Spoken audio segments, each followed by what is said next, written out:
तो स्वागत करता हूं आपका जग्गा दीक्षित यूट्यूब चैनल में।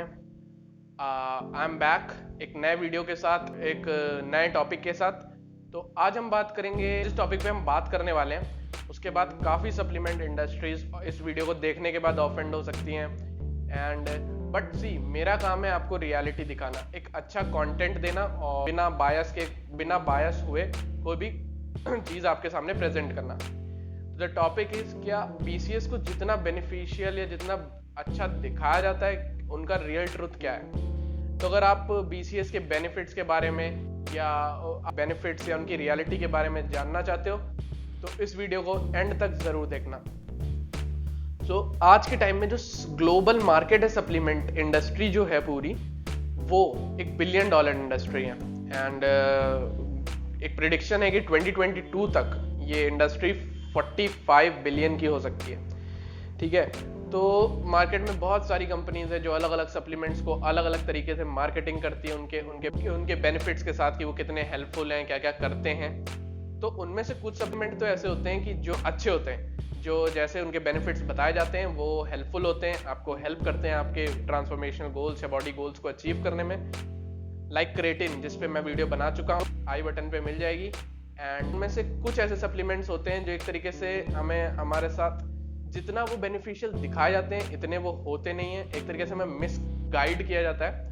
तो उनमें से एक बहुत फेमस सप्लीमेंट है जो आज के टाइम में बहुत ही फेमस है, जो सप्लीमेंट इंडस्ट्रीज है इन्होंने इस सप्लीमेंट की मार्केटिंग कर करके उसके बेनिफिट्स बता के काफ़ी फेमस कर दिया है, वो BCAA, branch chain amino acids.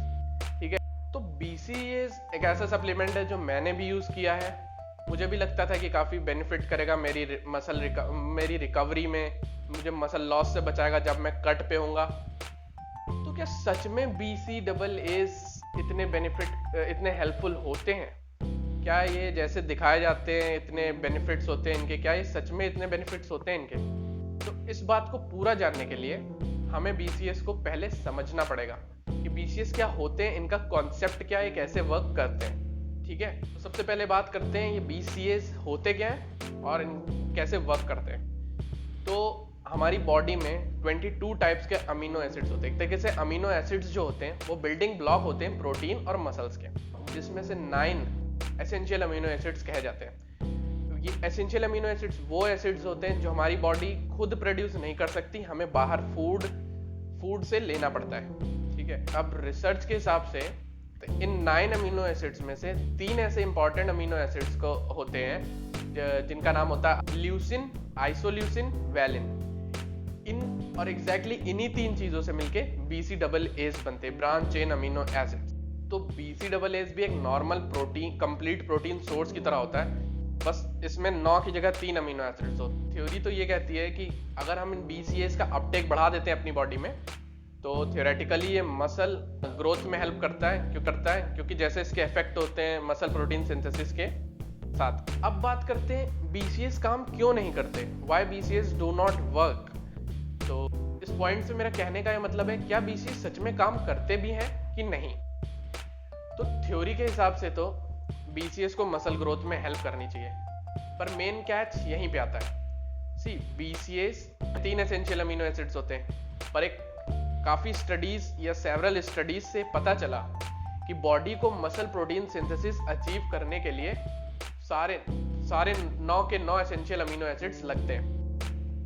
और आसान लैंग्वेज में समझे तो जो 3 एसेंशियल अमीनो एसिड्स आप ले रहे हो, बाकी के जो 6 बचे एसेंशियल अमीनो एसिड है वो एक तरीके से लिमिटिंग फैक्टर बन जाते हैं आपकी मसल प्रोटीन सिंथेसिस को अचीव करने के लिए। ठीक है, तो आसान लैंग्वेज में समझे तो आप BCAAs ही ले रहे हो और बाकी के 6 अमीनो एसिड्स नहीं ले रहे हो, तो वो जो आप BCAAs ले रहे हो, जो कंज्यूम कर रहे हो, वो एक तरीके से यूजलेस है ना। तो अब तो हम कह सकते हैं कि एक BCA इतना सुपीरियर नहीं है उस प्रोटीन सोर्स के जिसमें सारे 9 एसेंशियल अमीनो एसिड्स हैं। तो बट रुको, एक बार देख लेते हैं रिसर्च का क्या कहना है। ठीक है, तो 2008 की रिसर्च के हिसाब से जो मसल प्रोटीन सिंथेसिस थी वो उनमें ज्यादा थी जिन्होंने वे प्रोटीन कंज्यूम किया था, एज कम्पेयर टू दोस्त जिन्होंने उतने ही अमाउंट में BCAAs लिए थे, उतने ही अमाउंट में एसेंशियल अमीनो एसिड्स लिए थे। एंड सारे 9 के 9 एसेंशियल अमीनो एसिड लिए थे, नॉट ओनली BCAAs। तो पाया गया कि जो प्रोटीन होता है, प्रोटीन इंजेक्शन होता है, वो मसल प्रोटीन सिंथेसिस को बढ़ाता है। तो इसी टॉपिक पे 2017 में जैकमैन एंड कोलीग्स ने एक रिसर्च करी एंड दे फाउंड आउट कि जिन मेल्स को 5.6 gram of BCAAs during the workout दिया गया था, उनमें जो प्रोटीन सिंथेसिस रिस्पॉन्स था वो सिर्फ 22% था, जो कि हाफ है एक वे प्रोटीन उतनी ही क्वांटिटी में लिया जाए तो उससे अचीव कर सकते हैं। तो ये तो क्लियर हो गया कि एक BCAA से अच्छा होता है एक कंप्लीट प्रोटीन सोर्स लाइक वे प्रोटीन। तो मैं कहूँगा आप अपना पैसा बचाएं and go for way protein instead of BCAAs पे अपना पैसा बचाओ और वे प्रोटीन के साथ जाओ। अब काफ़ी लोग सोच रहे होंगे या वो लोग सोच रहे होंगे कि मैं तो फास्टेड कार्डियो करता हूँ या फास्टेड वर्कआउट करता हूँ, तो मेरे लिए BCAAs तो काफ़ी हेल्पफुल चीज़ है। बट यहाँ पे अभी ये टॉपिक और इंटरेस्टिंग होने वाला है। देखो, अभी मैंने वीडियो में बताया कि जो BCAAs होते हैं वो 9 में से सिर्फ 3 एसेंशियल अमीनो एसिड्स होते हैं। अब जब आप फास्टेड वर्कआउट कर रहे हो या फास्टेड कार्डियो कर रहे हो, तो वो जो 6 बचे हुए एसेंशियल अमीनो एसिड्स हैं वो आपकी बॉडी मसल टिश्यू को ब्रेक डाउन करके लेती है। ठीक है, रिसर्च के हिसाब से जब आइसोलेशन में अमीनो एसिड्स को लिया गया, BCAAs को लिया गया, तो ये पाया गया कि वो मसल जो प्रोटीन सिंथेसिस होती है उसको घटा देता है, प्रोटीन ब्रेकडाउन को बढ़ा देता है, और जो अमीनो एसिड्स का एब्जॉर्प्शन होता है ना, उसके साथ भी इंटरफेयर करता है एक तरीके। तो ये सारे इफेक्ट्स तो उन इफेक्ट्स के अपोजिट हो गए जो हमें BCAAs लेने के बाद चाहिए थे। तो best idea is fasted state में BCAAs को मत यूज करो। रिसर्च के हिसाब से फास्टेड स्टेट या फास्टेड स्टेट में आप कोई मसल लॉस नहीं करते हो जब तक आपकी डेली प्रोटीन इंटेक कंप्लीट हो रही है। ठीक है, रिसर्च ये थी कि कुछ मुस्लिम बॉडी बिल्डर्स पे रिसर्च हुई थी जो कि रमजान के टाइम भी वर्कआउट कर रहे थे। ठीक है, उन्होंने वर्कआउट नहीं छोड़ा। तो पाया गया कि जो लोग फास्टेड स्टेट में वर्कआउट कर रहे थे और जो फेड स्टेट में वर्कआउट कर रहे थे या खा के वर्कआउट कर रहे थे, दोनों में ऐसी कोई मसल साइज में ऐसा कोई डिफरेंस नहीं था। अगर आपको फास्टेड स्टेट में स्ट्रेंथ में सफर करना पड़ रहा है तो आप एक वे प्रोटीन का स्कूप पी के जा सकते हो। अब आप कहोगे कि वे प्रोटीन लेने के बाद तो मेरा फास्ट ऐसे ही टूट गया। तो BCAAs लेने के बाद BCAAs से भी आपका फास्ट टूटता है। BCAAs में भी कैलोरी होती है। ठीक है, हर प्रोटीन सोर्स की तरह इसमें भी 14 कैलोरी होती है पर ग्राम, एंड 10 ग्राम का एक स्कूप होता है, तो मान लो 40 कैलोरीज होती हैं एक 10 ग्राम के स्कूप में। तो इससे भी आपका फास्ट ब्रेक ही हो रहा है। एंड कुछ BCAAs पे लिखा होता है 0 कैलोरी, इस वजह से क्योंकि जो FDA होता है वो अमीनोज की या इनकी कैलोरीज को नहीं काउंट करता है। ठीक है, तो दे राइट 0 कैलोरीज, और बट आपका उसमें BCAAs में कैलोरीज होती हैं, इससे आपका फास्ट ब्रेक भी हो जाता है। तो अगर फास्ट ब्रेक करना ही है तो वे प्रोटीन कोई अच्छा एक कंप्लीट प्रोटीन सोर्स से कर लो एज कम्पेयर टू BCAAs। तो क्या BCAAs सच में यूजलेस है? अब जो मैं बोलने वाला हूँ इसके बाद कुछ काफ़ी लोग ऑफेंड भी हो जाएंगे। हाँ, बट यस, BCAAs है यूजलेस। देखो, अब काफ़ी लोग स्टडीज़ लेके आ जाएंगे, पर कोई भी ज़्यादातर स्टडीज़ ऐसी हैं या तो वो फ्रॉड है, या तो वो सही से नहीं हुई हैं, या तो सप्लीमेंट कंपनीज ने पैसा खिला के उन स्टडीज़ को करवाया या पैसा दे के उन स्टडीज़ को करवाया।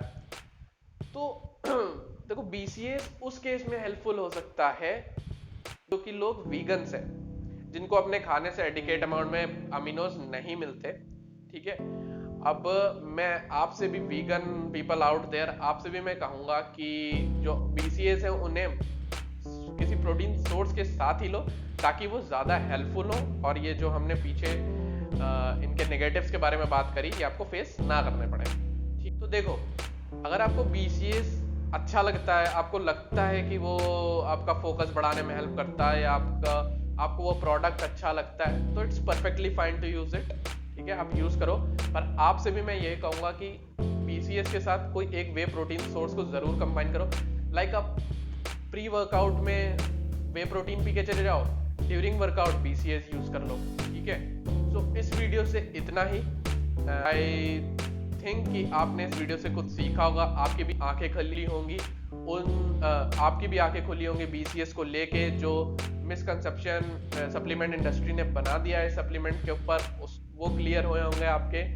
तो अगर आपको लगता है इस वीडियो से आप कुछ भी सीखे हो या अगर आपको वीडियो अच्छी लगी तो इसको अपने फ्रेंड के साथ शेयर करना, उसे भी पता चले और BCS की रियलिटी को जानना चाहिए।